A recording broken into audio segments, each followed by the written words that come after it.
हमारे पास एक प्रॉब्लम है जिसको जो जो कह रहा है कि if all the elements are same in array, means हमको चेक करना है कि इस एरे में सारी वैल्यू सेम है या नहीं।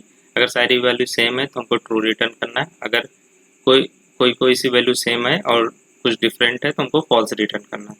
तो इसके लिए हम लॉजिक यहाँ पे लिखते हैं, कॉन्स्ट इज सेम नाम का एक फंक्शन बना लेते हैं, एरो फंक्शन, जो कि एरे रिसीव करेगा और हमको रिटर्न करेगा कि ये जो एरे है उसमें केवल सेम वैल्यूज प्रेजेंट है या डिफरेंट। तो रिटर्न यहाँ से रिटर्न करना है और जो भी एरे में आ रहा होगा उसके हम एवरी एलिमेंट को चेक करेंगे।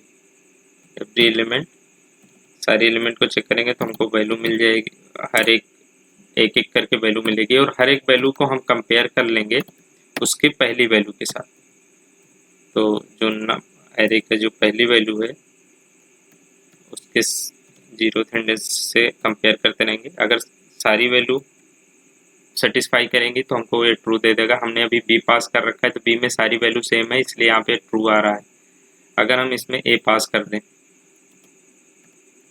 तो इसकी वैल्यू चेंज होके फॉल्स हो गई, क्योंकि यहाँ पे ए में डिफरेंट वैल्यूज है। Thank you.